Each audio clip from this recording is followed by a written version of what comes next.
राष्ट्र सर्वप्रथम, राष्ट्र सर्वप्रथम, राष्ट्र सर्वप्रथम, राष्ट्र सर्वप्रथम। दिल्ली सरकार द्वारा कोचिंग इंस्टीट्यूट रेगुलेट एक्ट बनाने की घोषणा के बाद दिल्ली भाजपा प्रदेश अध्यक्ष वीरेंद्र सचदेवा ने अपनी प्रतिक्रिया व्यक्त करते हुए कहा कि 10 साल पूर्व भी यह एक्ट उतना ही आवश्यक था जितना आज है और इसी के साथ दिल्ली को पीजी रेगुलेशन एक्ट की भी उतनी ही जरूरत है क्योंकि यह दोनों एक दूसरे से जुड़े हुए मामले हैं। उन्होंने कहा कि अन्य राज्यों से पढ़ने के लिए दिल्ली आने वाले छात्र उतने ही असुरक्षित वातावरण में रहने के लिए बाध्य हैं।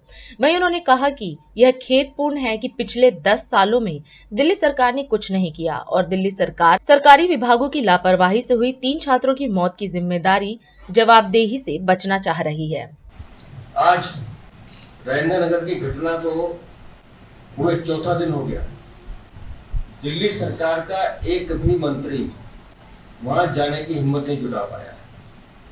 प्रेस कॉन्फ्रेंस कर सिर्फ पल्ला झाड़ना है। जो उन्होंने अनाउंस किया है कोचिंग इंस्टीट्यूट रेगुलेशन एक्ट लाना है, जैसा प्रवीण जी ने कहा, मैं भी एक ही बात कह रहा हूँ, इस एक्ट को लाने से पहले वहां जो फौरी उपाय कर रहे हैं उसके बारे में उनकी क्या राय है, उसका एक शब्द नहीं बोल रहा हूँ। ये कोचिंग इंस्टीट्यूट रेगुलेशन एक्ट जो आज कह रही है, तो 10 साल पहले भी इतना ही जरूरी था जितना आज है। और सिर्फ कोचिंग इंस्टीट्यूट क्यों, मैंने खुद आप लोगों के चैनल्स पे देखा है कि जिस तरह से बच्चे पीजी हाउसेज में रह रहे हैं, जैसे दबड़ों में ठूस दिया जाता है, उस पीजी हाउसेज के बारे में एक शब्द नहीं बोल रहे हैं। कोचिंग इंस्टीट्यूट के साथ साथ आपको पीजी हाउसेज के लिए एक एक्ट लाने की जरूरत है।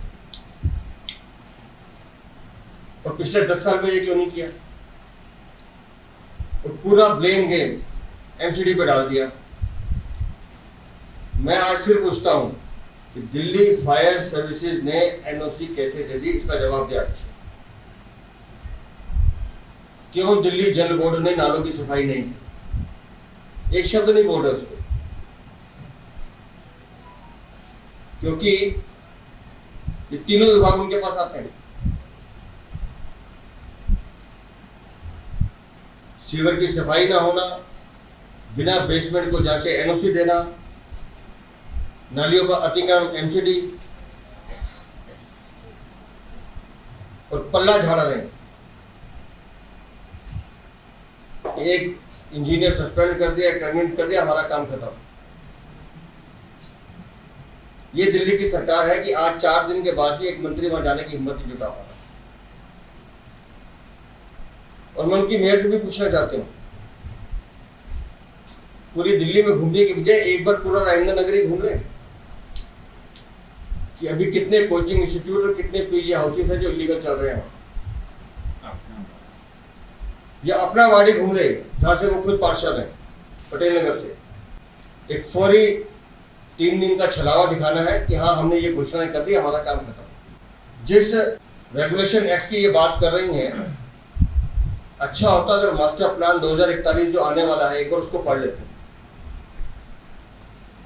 उस एक्ट में ऑलरेडी ये प्रोविजन है कि जितने भी कोचिंग इंस्टीट्यूट हैं इनको यहां से ट्रांसफर कर कमर्शियल एरिया में ट्रांसफर किया जाए। ऑलरेडी प्रस्तावित है। अगर दिल्ली के मंत्री ने कुछ काम किया होता तो इन 10 सालों में इस पॉलिसी पे काम करके वो एरिया आइडेंटिफाई किए होते कि कहाँ का हमने कोचिंग इंस्टीट्यूट लेके जाना है, कहाँ का एस्टेब्लिश करने है। कुछ नहीं किया है। और अगर ये हादसा ना होता तो इस एक्ट की बात भी नहीं होती। प्रेस कॉन्फ्रेंस से चलने वाली सरकार पूरे विषय को डाइल्यूट करना चाहती है, 4 घोषणाएं करके अपनी जिम्मेदारी से मुक्त होना चाहती है, उन 3 बच्चों की मृत्यु की जवाबदेही से बचना चाहती है। उनको जवाब देना पड़ेगा कि 10 साल में आपने किया क्या है। और आज लगभग 20 महीने हो गए दिल्ली नगर निगम में उनके शासन को। एमसीडी में हमें आने का मौका दीजिए, हम एमसीडी में ऐसा शासन लाएंगे कि पूरी दिल्ली एक उदाहरण बनेगी। ये सौरभ भारद्वाज का वीडियो है। आप तो एमसीडी को दिल्ली की सफाई का मॉडल कह रहे हैं ना, दिल्ली की सफाई का मॉडल हम ऐसा बनाएंगे कि पूरा देश फोन करके पूछेगा। आज पूरा देश पूछ रहा है, पूरा संसद पूछ रहा है, हाईकोर्ट पूछ रहा है, ये कौन सा मॉडल है सफाई का।